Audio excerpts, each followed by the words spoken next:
Magandang oras po sa inyong lahat. Isang mapagpalang pagkakataon na naman ang binigay ng ating Panginoong Diyos upang tayo'y magsama-sama sa programang Oras ng Pag-aaral. Kami po ay nagagalak na amin pong kayo makasama sa atin pong pag-aaral ng salita ng ating Panginoong Diyos. At binabati natin ang lahat ng ating mga tagapanood at tagapakinig dyan sa ating YouTube channel at Adventist World Radio Station 89.1 sa Luzon, sa Visayas at sa Mindanao at ang lahat ng ating mga taga-subaybay dyan sa Ibayong Dagat.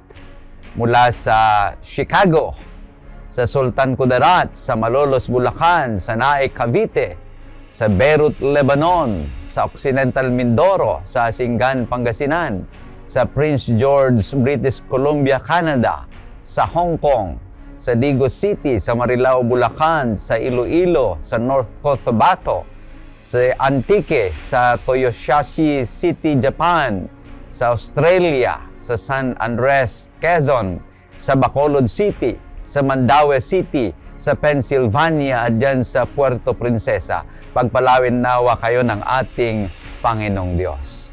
Sa programang ito ay sama-sama nating bubuksan ang salita ng Diyos at pag-aralan ang mahalagang aral na makakatulong sa ating pananampalataya at pamumuhay. At ang ating hangarin ay hindi lamang kalaman kundi mas malalim pa na pagkakilala sa ating Panginoon at higit na pag-ibig sa Kanyang mga pangako. At sa ating paglalakbay na pag-aaral ngayong oras na ito, makakasama natin muli ang dalawang espesyal na panauhin na magbabahagi ng kanilang pananaw at paliwanag mula sa ating leksyon. Kasama natin muli ngayon si Pastor Marvin Diaz, ang Ministerial Secretary ng Northern Luzon, Philippine Union Mission. Kumusta kayo, Pastor Marvin? Mabuti po at sa lahat po ng mga kapatid, mga kaibigan na sumasabaybay po ng oras ng pag-aaral, saan man kayo naroon, nawa maranasan natin ang pagkalinga ng banal na Espiritu at pagkaunawa sa ating pong lesson. Nais ko pong batiin ang mga kapatid dyan po sa San Ildefonso, Bulacan. Nawa at pagpalain kayo ng ating Panginoong Hesus. Amen. At kasama din natin si Pastor Gaspar Abang, ang ating Stewardship Director ng Northern Luzon, Philippine Union Mission. Kumusta kayo, Pastor Gaspar? Napakagandang oras sa bawat isa sa atin, mga minamahal namin pong mga kaibigan na patuloy na sumusubaybay, lalo tigit ang aming mga kaibigan dyan sa Batangas Central, na dyan sa Abelo Church, sa Seventh-day Adventist Church. Masaya ako na nakarating dyan at kay Sister Marites Mamuyak dyan sa Aguo, La Union. Nawa ang Panginoong Diyos ay patuloy tayong munlad at bigyan ng pagpapala ng Diyos na sa oras ng ating mga buhay, siya ay napakabuti. Okay. Tayo ngayon ay nasa pangalawang trimester pa rin sa taong 2026 sa ating pag-aaral na may pamagat lumalago sa pakikipag-ugnayan sa Diyos. Tunay na kamangha-manghang patuloy nating paglalakbay sa mas malalim na pagkaunawa sa mga banal na kasulatan. Ngayon tayo ay maghahanda at sabay-sabay nating simulan ang ating pag-aaral ng ating leksyon. At upang tayo gabayan ng Espiritu Santo, tayo po muna ay manalangin. Hilingin natin si Pastor Gaspar Abang na pangunahan tayo sa panalangin. Manalangin po tayo. Dakila naming Diyos, napakasayang oras sa aming pag-aaral ngayon dahil kayo po ang aming kasama. Nawa, bigyan mo po kami ng sapat na kaalaman, sapat na pagkaunawa, upang ang iyong mga salita ay mayroong pong kapangyarihan, hindi lang po sa amin at sa lahat ng nakikinig at nanunood sa programang ito. Panginoong Diyos, gabayan ang puso't isipan po namin upang ang iyong pagpapala ay hindi namin pong makaligtaan at patuloy na amin pong tatanggapin dahil ito aming hinihiling sa pangalan ng aming Panginoon Yesus. Amen. Tayo po ay nasa pang-anim na bahagi na ng ating leksyon sa trimestreng ito na may pamagat ang mga mandirigma sa panalangin. Naway maging makabuluhan at mapagpalang ating pag-aaral habang ating sinusuri ang pang-anim na bahagi ng ating leksyon. At ang ating talatang sasauluhin ay matatagpuan sa Aklat ng Mga Awit 116. Ang talata ay 1 at 2. Minamahal ko ang Panginoon sapagkat Kaniyang dininig ang aking tinig at aking mga hiling, sapagkat ikiniling niya ang Kaniyang pandinig sa akin, kaya't ako'y tatawag sa Kanya habang ako'y nabubuhay. Kaibigan, naitanong mo na ba sa iyong sarili, ano kaya ang mangyayari sa isang pagkakaibigan o sa relasyon ng mag-asawa kung bihira na silang mag-usap? Malamang na sa loob ng maikling panahon ay magkakalamigan, magkakaroon ng distansya at kalaunay masisira ang relasyon. Ganyan din po ang ating spiritual na buhay. Ang panalangin ay hindi lamang isang ritual. Ito ang breath of life at ang tulay ng ating relasyon sa Diyos. Kung hindi tayo madalas at patuloy na mananalangin, unti-unti tayong malalayo sa ating Panginoong Diyos. Kaya naman sa ating pag-aaral sa oras na ito, ay kukuha tayo ng inspirasyon sa mga dakilang prayer warriors sa banal na kasulatan. Silipin natin kung paano binago ng kanilang panalangin, hindi lang ang kanilang sariling buhay, kundi pati na rin ang buhay ng mga tao sa paligid nila. At napakalawak ang paksang ito. Pero hihimayin natin ang mga aral mula sa mga tauhan sa Biblia na nagpakita na ng matibay na relasyon sa Diyos ay nagsisimula sa isang nakaluhod na puso. Kanya't meron ulit tayong 3 punto na pag-aaralan sa oras na ito. Ang unang punto ay abide, stay connected to God. Ang pangalawang punto ay associate, walk closely with God. At ang panghuling punto ay advocate, intercede for others. Isa-isahin po natin ang 3 punto ito upang atin pong mapag-aralan kung ano pong sinasabi ng ating leksyon sa oras na ito. Unahin natin ang unang punto, abide, stay connected to God. Pastor Marvin. Maganda yung title ng ating lesson, Pastor Jules. Warriors. Saan ba Prayer ginagamit warriors. yung mandirigma? Sabi sa Tagalog, mandirigma. Saan ba ginagamit yung salitang warrior? Kapag nakikidigma. Kapag nakikidigma. Kunyari, si Pacquiao, tinatawag siyang warrior doon sa boxing arena. Di ba? Tapos itong warrior na ito, yung salitang warrior, ito yung mga nagsusurvive doon sa gera at sira pa yung mga first line of defense.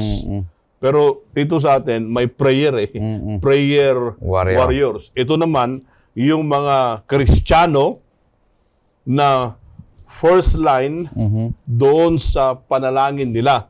Kaya maganda yung ating outline abide. Abide. Now, bago natin titignan doon, ano ba ang prayer warrior? Ang mga prayer warrior is a person who stays with God before speaking for God. Now, pansinin po yung prayer warrior yung definition niya. Ang una doon ay who stays with God. At yung pangalawa yun, after staying with God, then the next thing is he or she will speak for God. Ang salita pong abide is a lifestyle of dependence. Walking with God daily, not occasionally. Now, bago tayo pupunta doon sa karanasan ni Daniel, punta muna tayo doon sa John. Mhm.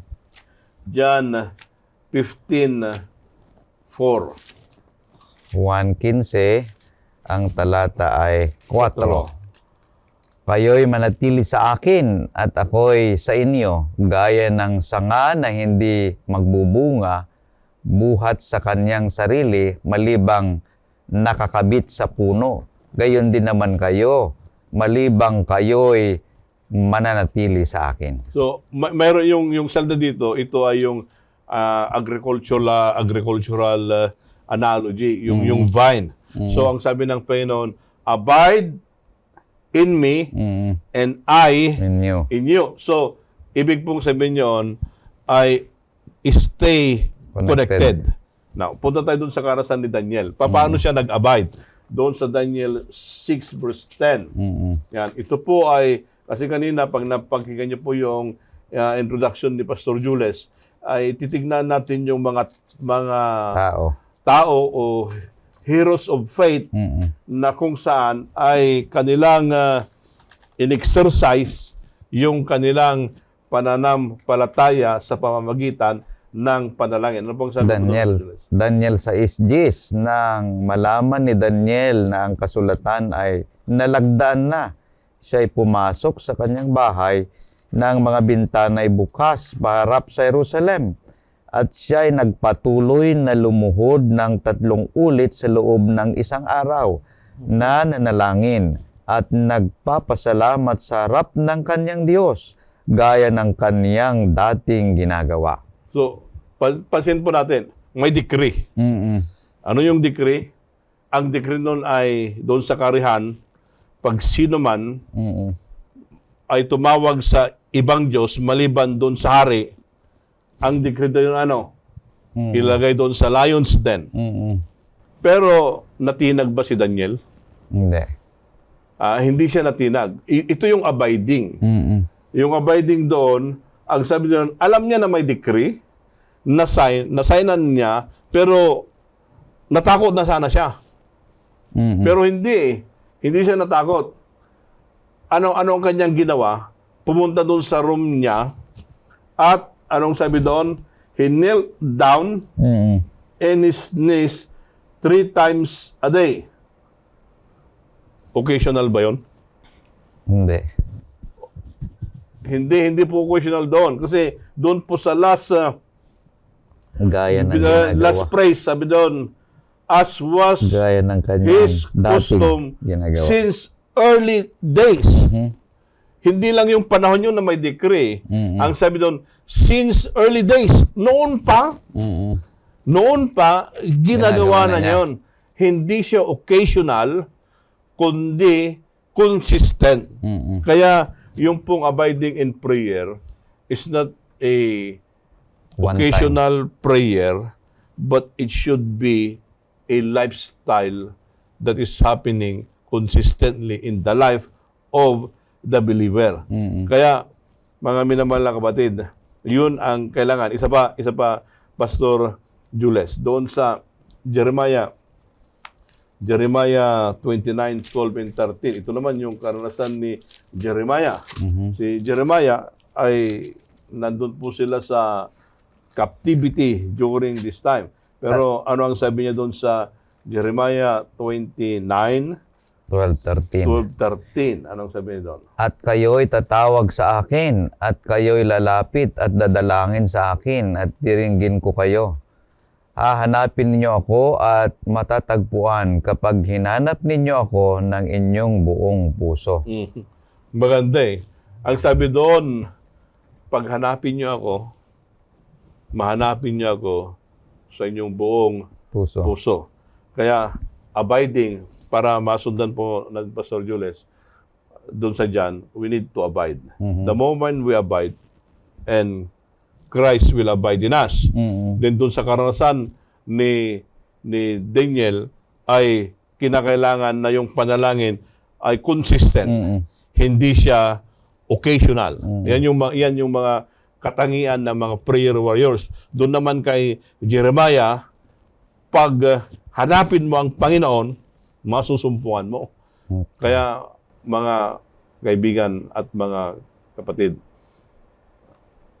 our prayer should be consistent while God is still there, and we need to abide daily in His presence. Amen. Pastor. Napakaganda na kung babalikan po natin yung ating memory verse, Pastor, diyan sa Psalms 116, verse 1 and 2. Sa unang salita pa lang ni Salmista David, I love the Lord. Mahal ko ang Diyos.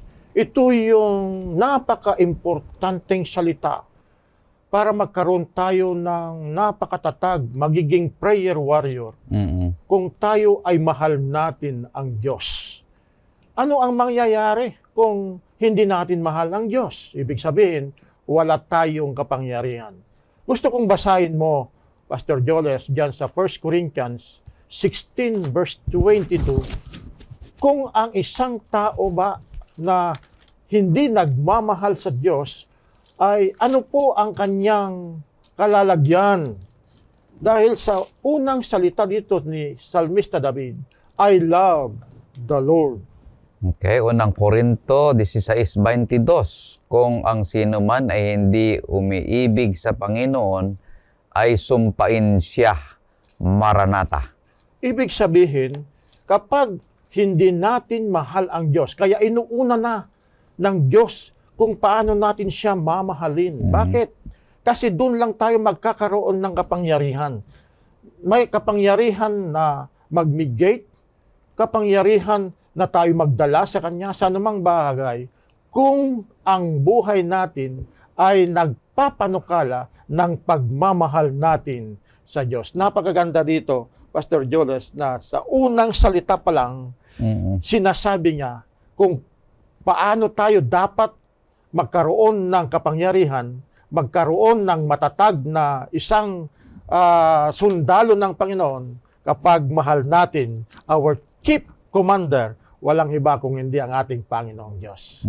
So napakahalaga natin pong titingnan yung unang punto ng ating leksyon na kung saan ay abide, stay connected to God. Hindi lang ito one-time conversation, kundi ito'y deep-rooted connection sa ating Panginoong Diyos. Binabanggit kanina ni Pastor Malvin na it was his custom. Ito na yung ginagawa dati ni Daniel. So, consistency is your custom. Kapag ito'y dating ginagawa mo, ay hindi lang ito panahon na kung saan ang nangyayari kasi, Pastor Gaspar at Pastor Marvin, tsaka lang mananalangin kapag merong crisis na darating. Kanya sinasabi ay, pag masaya, kapag may problema, Diyos ko. Kapag masaya, disco. Kaya hindi consistent yung pagkikipag-usap sa ating Panginoong Diyos. At you don't build the fortress in the middle of war. Kundi you build it during daily times of peace. Kanya yung abiding sa ating Panginoong Diyos ay ginagawa talaga natin ito. Hindi yung tayo lang ay gumagawa ng panalangin, pakikipag-usap sa Diyos dahil kailangan natin ang Diyos. Sabi ni Pastor Gaspar kanina, dahil mahal mo ang Diyos, kanya't kailangan na makipag-usap ka sa Diyos. Kung hindi mo mahal yung isang tao kasi ay parabagang hindi yung sinasabi niya, wala kang interest sa Kanya. Pero kapag mahal mo, kahit magdamag kayong nakipag-usap sa Kanya, Pastor Marvin. Tama yun. Nung ako'y nanliligaw kay Mrs., kahit magdamag, ay talagang gusto kong makipag-usap sa Kanya. Sabi niya ay, Kuya, wala ka nang sasakyan, di ka na makakauwi. pero sabi ko ay, gusto ko pang makipag-usap sa iyo. Kaya dito si Daniel, sinasabi niya, nagiging costume niya na bagamat dumating yung crisis sa buhay niya, inuna pa rin niya yung manalangin. Instead na magreklamo, kundi ay idinulog niya sa Panginoong Mhm. Diyos. Ibig sabihin na itong pinapakita ni Daniel, yung loyalty niya hindi sa tao. Mm-mm. Ang loyalty niya sa Diyos. Kaya kahit anong mangyari, sabi ni Daniel, sa buhay niya, ipinapakita niya na ang Diyos ang priority niya sa buhay. Hindi yung katungkulan, hindi kung anuman ang reaksyon ng tao, kundi dimulog siya agad sa Panginoong Diyos dahil yung loyalty niya ay hindi talaga nagkukulang sa Panginoon. Mhm. So yung prayer warrior na ating pinapag-usapan dito, kagaya ni Daniel, he doesn't use prayer as an emergency break sa kanyang buhay, kundi it is a lifestyle na nagiging estilo na ng buhay na sa kanyang buhay. So yung consistency turns prayer from an occasional into a natural rhythm of life. Kanya, sabi kanina ni Pastor Marvin din, na hindi lang occasional na tayo manalangin, kundi ito ay consistent sana na nangyayari sa ating buhay. Tayo dadako sa pangalawang bahagi ng atin pong pinapag-aralan. Yung una ay abide, stay connected to God. At ang pangalawang punto na ating pag-aaralan ay associate, walk closely with God. Pastor Marvin. Maganda ito eh. Kanina ay we need to abiding. Mm-hmm. Ngayon yung associate, it's aligning. Mm-hmm. Aligning ourselves with God and connect others with Him. Mm-hmm. Paano yan? Now, isa sa magandang panalangin sa Bible ay yung panalangin ni Solomon doon sa dedication ng temple. Ito ang sabi niya sa 2 Chronicles 7 verse 14. Anong sabi niya doon? Pangalawang Kronika 7:14.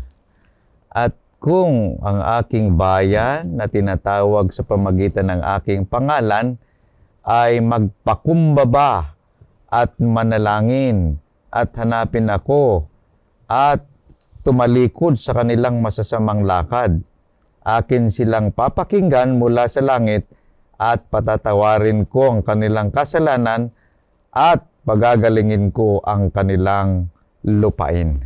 May condition doon, Mhm. Pastor Julius and Pastor Gaspar. If my people Mhm. who are called by my name will humble themselves, Mhm. then pray, Mhm. then seek my face, then turn from their wicked ways. Apat yun eh. Mhm. So, if we will only humble ourselves, then you pray, Mhm. then seek the face of God, and turn from our wicked ways. Ibig sabihin nun, you need to align Mhm. ourselves. Now, one character na doon sa ating lesson na inalign ang kanyang buhay sa Panginoon. Let's go back to Enoch, Genesis 5. Mhm. 22, 24. Ito yung isang biblical character na nag-align sa buhay niya sa ating Panginoong Jesus. Genesis 5:22 hanggang 24, lumakad si Enoch na kasama ng Diyos. Pagkatapos na may panganak si Matusalem ng 300 taon at nagkaanak pa siya ng mga lalaki at mga babae.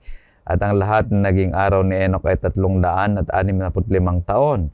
Lumakad si Enoch na kasama ng Diyos at hindi na siya natagpuan sapagkat siya ay kinuha ng Diyos. Tingnan natin yung ito. Ang sabi doon, si Enoch, ilang taon siyang nabuhay. Mhm. Ang sabi dito, ay 365 taon. oh, then yung 365 years, Mhm. antediluvian ito, yung antediluvian during this time, talaga yung pag-iisip. Masama yung pag-iisip. Mhm. Pero pinili ni Enoch na lumakad sa Panginoon. Ito yung associate. You need to walk with God, aligning yourself to God. Mhm. So, a prayer warrior person ay daily ina-align niya yung buhay niya sa Panginoon. Mhm. It is associating yourself to God and letting others associate with you in prayer. Ngayon, kaya kinakailangan yon. Ito ay si Enoch, lumakad siya sa Panginoon, ibig sabihin nun, prayer warrior.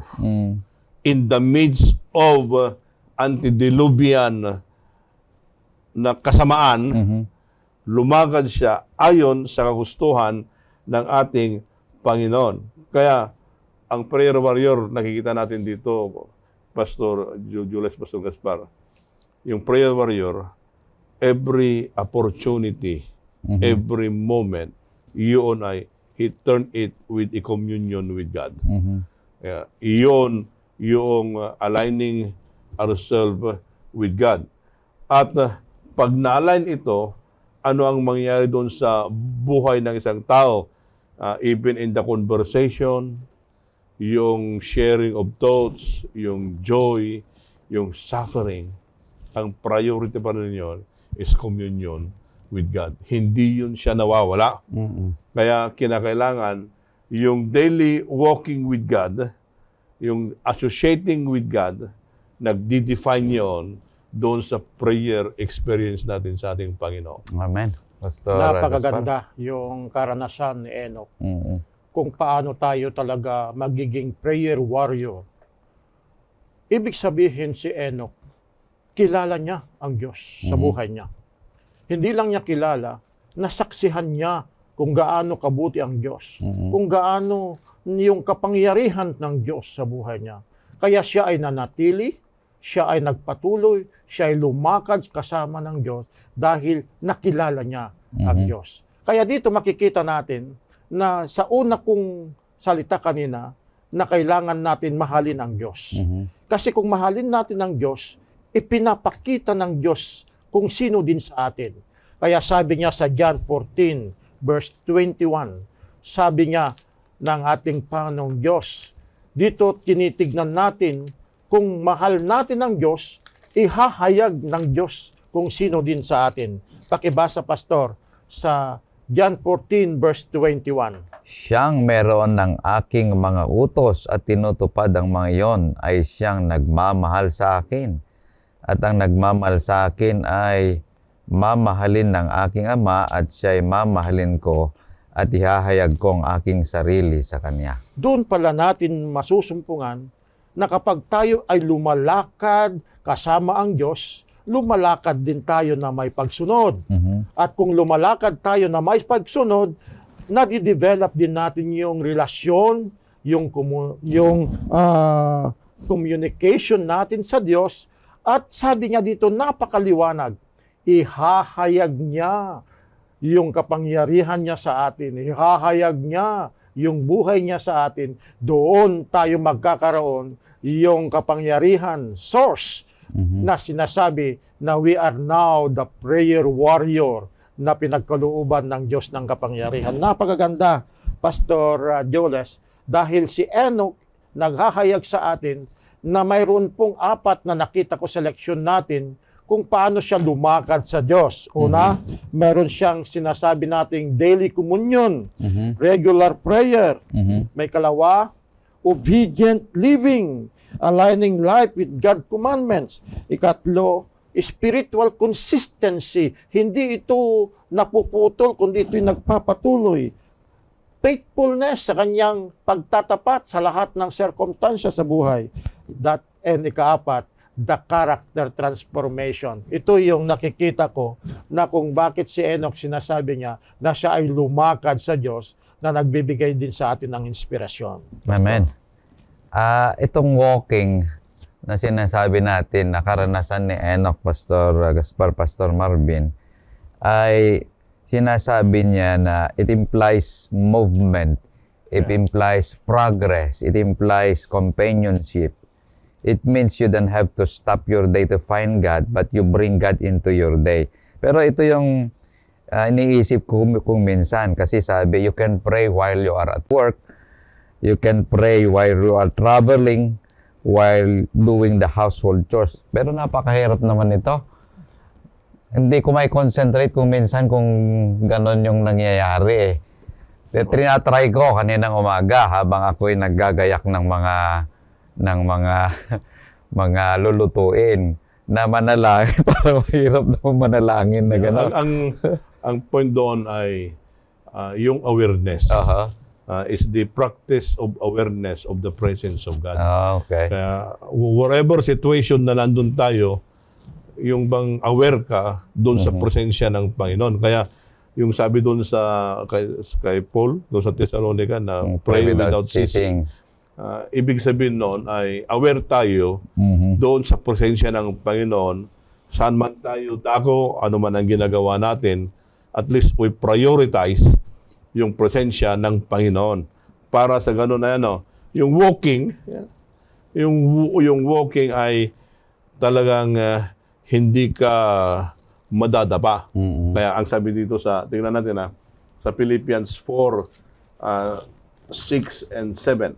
Huwag kayong mabalisa sa anumang bagay, kundi sa lahat ng mga bagay sa pamagitan ng panalangin at pagsamo na may pagpapasalamat ay ipaalam ninyong inyong mga kailangan sa Diyos. At ang kapayapaan ng Diyos na hindi maabot ng pag-isip ang mag-iingat ng inyong mga puso at mga pag-isip kay Kristo Jesus. So, maganda ito Sabi ni Pablo, be anxious of nothing. Kasi minsan, sa buhay natin, ay nakakaligtan manalangin. Because we are anxious doon sa ating pangangailangan. Pero ang sabi ng Panginoon dito, huwag niyong isipin yon. Anong gagawin natin? But in everything, by prayer. Then, pag nagkaroon ka ng panalangin, in everything, supplication, ang sabi niya, then, the peace of God will come. Maganda the peace of God will come. Then, when the peace of God will come, then ang sabi doon, God also will guard your hearts and minds. Kaya maganda ito We need to walk daily. We need to be aware doon sa presensya ng ating Panginoon, and most especially kinakailangan sa kapanahonan natin ngayon ay kagaya ni Enoch. Tayo ngayon mga mananampalataya, we consider ourselves as modern Enoch. Wala man tayo doon sa antediluvian period, pero doon sa environment, yung environment kung saan nabuhay si Enoch, ganun din yung environment polluted by sin. Kahit polluted by sin yan, pero pag may Enoch, may close association sa Diyos. Pag may Enoch yon, mayroong mabangong halimuyak sa Panginoon. Kasi yung mga anak niyan lumalakad na mayroong panalangin. Dahil sa prayer warrior na yan, though living in the polluted environment of sin, ang Enoch ang kailangan sa kapanahonan natin ngayon. Amen. Sa kailangan natin talaga yung isang buhay na may matatag para maging tayo ay prayer warrior. Yung ibig sabihin yung intimacy. Meron tayong intimacy sa lahat ng sumasagot ng panalangin natin. Kasi kung wala tayong intimacy sa isang Diyos na source of everything, kasi tayo ay nakikirelasyon sa Diyos, tayo ay lumalapit sa Kanya, tayo ay nabubuhay kasama Niya, ang rason doon para magkaroon tayo ng kapangyarihan. Kapangyarihan na sa lahat ng panalangin natin ay mayroon pong kabuluhan.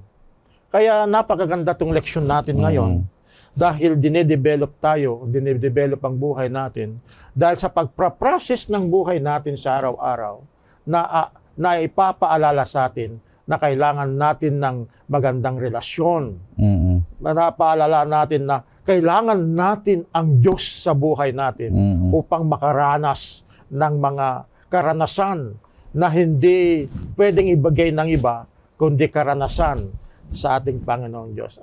Alam mo, Pastor, meron din tayong kaunting testimony sa kung paano ginagamit ng Diyos ng isang alagad niya. Alam mo, mayroon kaming karanasan doon sa aking destino, doon sa distrito ng Northern Pangasinan. Meron isang kapatid, misyonero, na nasaniban ng demonyo. Alam mo, dahil sa kapangyarihan ng panalangin, ng prayer warrior na yon, sinabi lang niya yung aming kasamang pastor, nasabi niya, in the name of Jesus, lumabas ka. Dahil sa kapangyarihan na pangalan ni Jesus at ikaw ay nagiging prayer warrior, lumabas. Kaya sabi ko, iba talaga ang kapangyarihan ng Diyos na tayo pala mararanasan natin yung magiging prayer warrior kung mayroon tayong intimacy, yung konektado ang buhay natin sa Panginoon, mararanasan natin yung hindi pa nakaranas na kaya dapat ay maranasan natin sa buhay natin how powerful yung tinatawag nilang panalangin, Pastor. Amen. Napakaganda yung ating pag-aaral, mga minamahal na mga kapatid. At tayo dadako na sa panghuling bahagi ng atin pong pinapag-aralan ngayon. Ang panghuling punto ay advocate, intercede for Christ. Pastor Marvin. Kanina nakita natin abiding, aligning. Doon sa advocate naman ay standing in the gap. Yeah, standing in the gap. Bakit? Yung salitang advocate or intercede for others, we need to stand in the gap. Kaya, napaganda ito. Tingnan natin yung isa sa mga sa Bible character na nandun sa lesson natin ay si Moses. Kailangan natin si Moses, di ba? Si Moses ay nabuhay ng 120 years, 40 years sa disyerto, 40 years sa Midian, 40 years doon sa wilderness na kasama niya ang kanyang mga tao. Now, there come a time na sabi ng Panginoon, galit ng Panginoon. Oh, ang sabi niya, pwede ba Moses na yung mga Israel ay patayin ko na lahat and out of you, sisibol ang bagong henerasyon? Pero anong sabi ni Moses doon sa Exodus 32, 31, 32? Ano ang sabi niya doon? Kaya't bumalik si Moses sa Panginoon at sinabi, "O, ang bayang ito ay nagkasala ng malaking kasalanan at gumawa sila para sa kanilang sarili ng mga Diyos na ginto. Ngunit ngayon, kung maari ay patawarin mo ang kanilang kasalanan at kung hindi, ay burahin mo ako sa aklat na isinulat mo." Ito yung advocate. Iyon ang tumatayo doon sa gap. Sabi ng Panginoon, o kung patayin mo ito, kung hindi mo patawarin Panginoon, di ba, ako na lang ang patayin mo, hindi sila.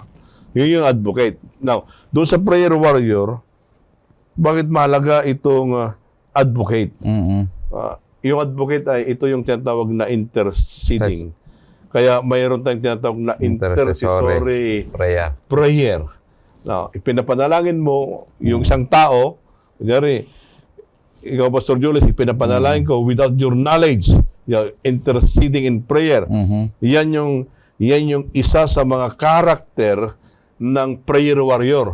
Ang prayer warrior, hindi niya lang tinitignan yung kanyang sarili, bagkos yung kabutihan ng ibang tao at dinadala niya yun doon sa panalangin. Ito yung pinakamagandang gamot pag mayroong sama ka ng loob sa kapatid. Dalhin mo siya sa panalangin. Dalhin mo siya sa panalangin na instead na i-criticize mo, magsalita ka ng masama doon sa kanyang likuran, panalangin mo na lang. Ipanalangin mo na lang. Ito yung tinatawag na standing in the gap. Kaya ito yung pinakamaganda. Now, isa pa, Pastor Julius, ay doon sa Santiago. Doon sa, ano ang sabi doon sa Santiago 5:16? Ito naman ay doon po sa context doon sa church. Ano ang sabi doon sa Santiago 5:16? Kaya't ipahayag ninyo sa lahat, sa isa't isa ang inyong mga kasalanan at ipanalangin ninyong isa't isa upang kayo'y gumaling. Ang panalangin ng taong matuwid ay makapangyarihan at mabisa. Yung pong huling praise, ang sabi doon, ang panalangin Ang taong matuwid, ng taong matuwid ay ano? makapangyarihan at mabisa. Makapangyarihan at Mabisa. mabisa. Ito yung standing the gap. Mhm. Ito yung prayer warrior natin. Pero prior to the one doon sa 16, ano ang sabi doon? We need to confess our sin to one another. Mhm. Then pray for one another. Yeah, ito na yung interceding. Pray for one another. Mhm. Kaya maganda ito. Ibig sabihin nun, una doon, mga kaibigan, mga kapatid, lalo na pag ginagamit natin yung CF and CF, Mhm. dapat mayroon tayong prayer list of the person. Mhm. Then hindi lang yon, yung prayer list, kinakailangan din, our prayer should be specific Mhm. and consistent. And we need to intercede for people para sa ganon, ito, kinakailangan, kanina sabi natin doon sa pangalawang point, kinakailangan natin ng Enoch sa kapanahonan natin, ngayon, kinakailangan din natin ang Moses sa kapanahonan natin. Amen. Kaya Pastor. dito sa lection natin, yung advocate, napakaganda. Mhm. Kasi sa karanasan ni Moses, sinasabi niya dito na napakasinseridad yung panalangin niya. Mhm. Na kahit mawalan na yung pangalan niya sa libro ng buhay, Mhm. basta mapatawad lang yung kasalanan ng bayan ng Israel. Ipinapakita niya how sincere yung pagmamahal niya sa kapwa niya. Mas malaki ang pagmamahal niya sa kapwa niya kaysa pagmamahal niya sa sarili niya. Mhm. Ang prayer warrior, pinasinasabi niya dito, yung pagmamahal natin sa ating mga kapatid rather than our own. Kaya kahit mawala na ako, ang ganda yung prinsipyo na ipinapakita dito ni Moses, yung salitang blackout, Mhm. blackout, the word Hebrew in makya, Mhm. na sinasabi niya to erase or wipe away, kahit matatanggal ang aking pangalan sa libro ng buhay, maligtas lang ang iyong bayan. Kaya napakahalaga yung pangalan natin doon sa libro ng buhay. Iyon ang pinaka-importante. Kaya kung basahin mo, Pastor Joles, doon sa Revelation chapter 3 verse 5, ang Panginoong Diyos ay ayaw niyang tanggalin. Mayroon siyang mga panukala sa buhay natin upang hindi matanggal yung pangalan natin sa libro ng buhay. Ang magtatagumpay ay bibihisan gayon ng mapuputing damit at hindi ko kailanman papawiin ang kanyang pangalan sa aklat ng buhay. Yun yung nais ng Diyos. Yung mabibihisan tayo ng kanyang katwiran at mananatili yung pangalan natin sa libro ng buhay. Kasi kung yung pangalan natin ay wala sa libro ng buhay, ano ang sabi niya sa Revelation 20 verse 15? Apokalipsis. Napaka-importante. 20:15. Sinaksakripisyo ni Moses yung pangalan niya sa libro ng buhay. At ang sino mang hindi natagpuang nakasulat sa aklat ng buhay ay itinapon sa lawa ng apoy. Yun. Kahit maitapon na ako sa lawa ng apoy, sabi ni Moses, ang importante sa akin, yung pagkapatawaran ng kasalanan ng iyong bayan. Kaya yung sinasabi niya dito, yung sincerity, being an advocate, yung minibigit niya yung bayan ng Diyos, ay napaka-importante kay Moses na pinapahayag niya yung pagmamahal niya ay hindi nasusukat sa kanyang buhay. Kaya yung riniremind sa atin na being a prayer warrior ay ikabuhay na natin yung pagmamahal natin sa iba para yung pagiging prayer warrior natin, inilalapit natin ang Diyos sa ibang tao sa buhay natin. Yun yung makikita nawa, yung sincerity of our love to others than ourselves, Pastor Joles. Amen. Kanya't ang prayer warrior na sinasabi ng bawat isa sa atin na isang advocate who stands in the gap. He brings the needs, the sins, and the struggles of other people.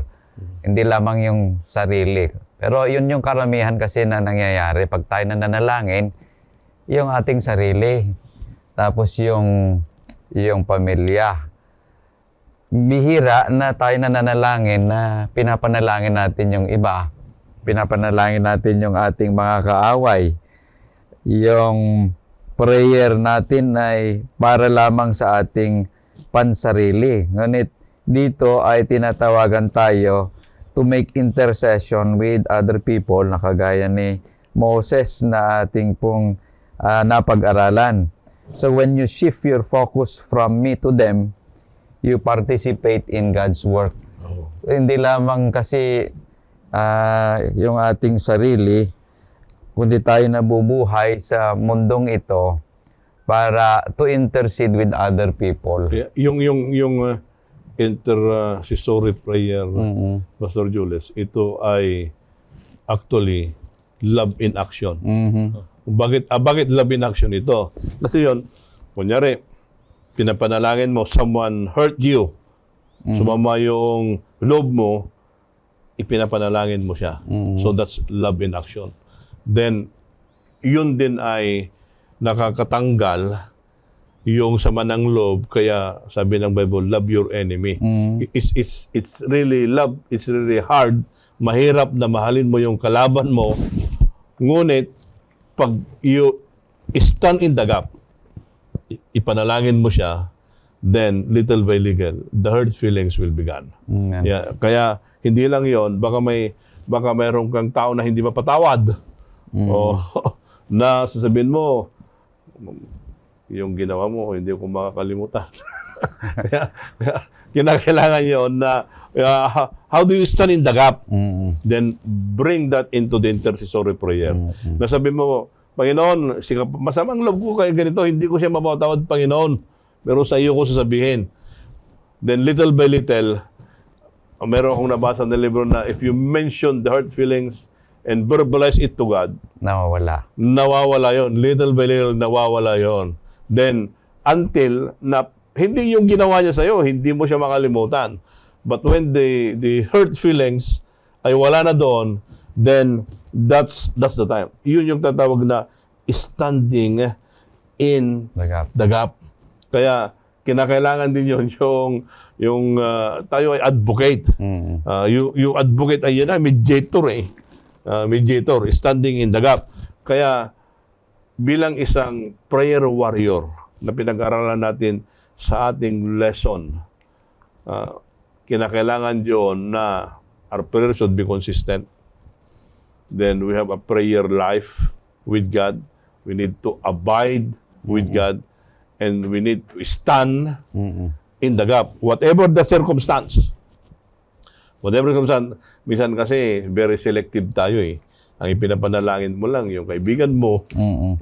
But sa ating lesson po, mga kapatid at mga kaibigan, sinasabi niya dito na in whatever circumstance sa buhay Kristiyano, pag tayo ay kasama at ang buhay natin ay prayer warrior tayo, we always stay in front for the cause of God.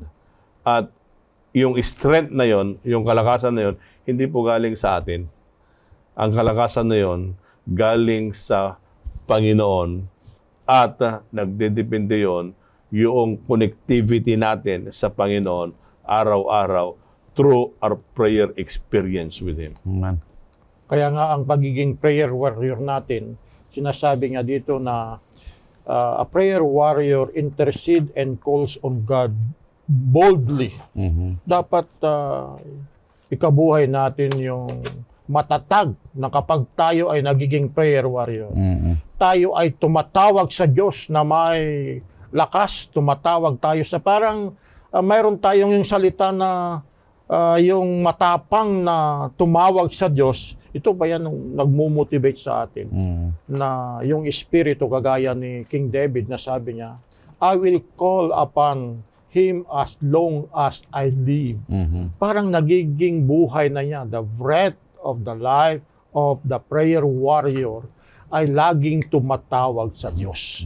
Walang panahon na hindi siya tumatawag sa Diyos dahil ang Diyos ang siyang nagbibigay sa lahat ng kasagutan. Ibig sabihin, maturuan din tayo na tumawag sa Diyos na very strong.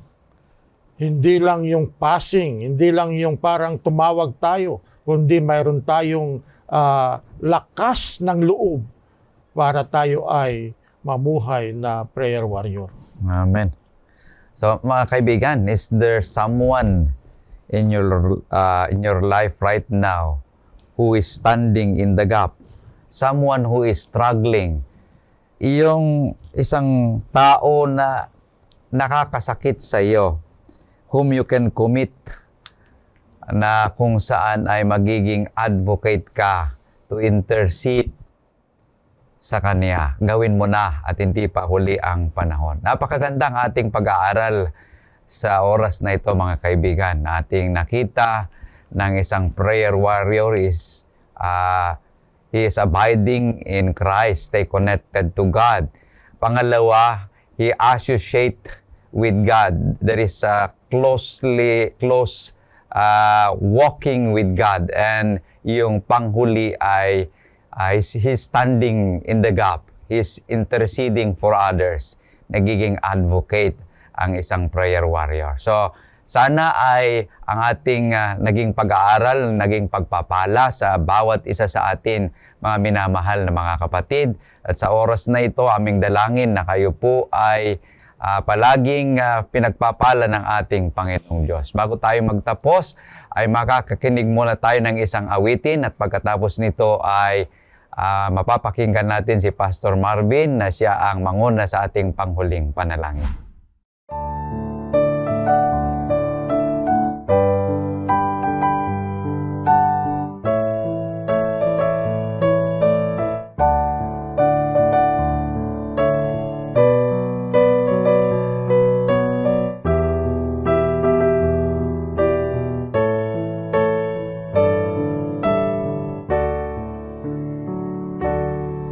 Nakausap mo na ba ang Diyos sa gitna ng iyong kahirapan, sa lungkot o sa kasiyahan? Tumawag ka, siya'y naghihintay sa'yo. Siya'y nakamasid sa'yo,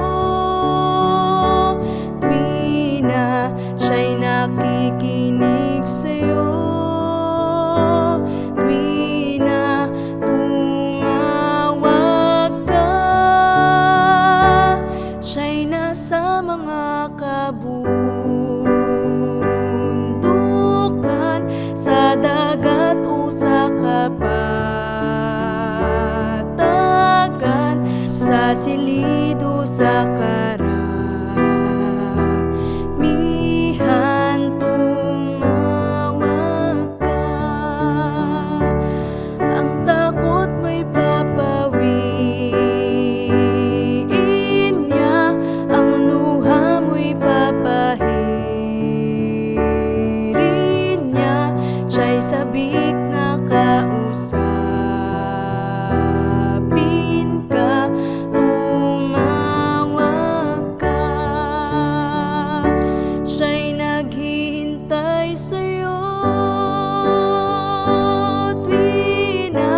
siya'y nakamasid sa'yo, tuwi na siya'y nakikinig sa'yo, tuwi na tumawag ka.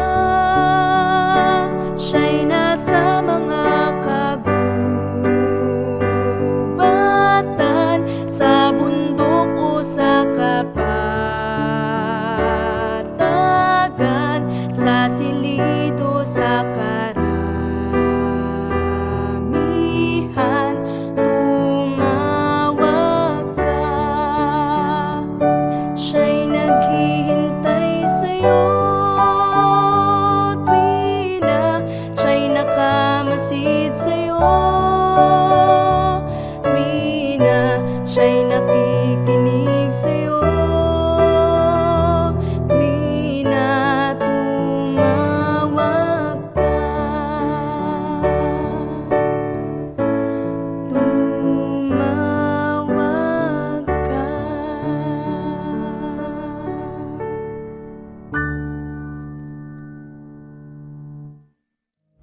Tayo po ay manalangin.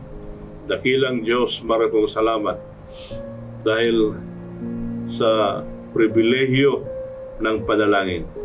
At gawin niyo po kaming mga prayer warriors. Hindi po kami magdidepende sa aming pansarili. Bagkos, Bakit kaya? Bakit kaya? parang gutom na yung baterya nito. Sige. Okay. Tayo po ay manalangin. Dakilang Diyos, marami pong salamat sa aming lesson na napag-aralan. Na kami po ay inyong kasangkapan na maging prayer warriors. At ito ay manggagaling lang ang kalakasan namin sa aming connection po sa inyo. Nawa ang banal na Espiritu ang siyang tumaan sa amin at kasangkapan niyo po kami. Marami pong salamat sa pagdinig sa aming panalangin sa pangalan ni Jesus. Amen. Amen.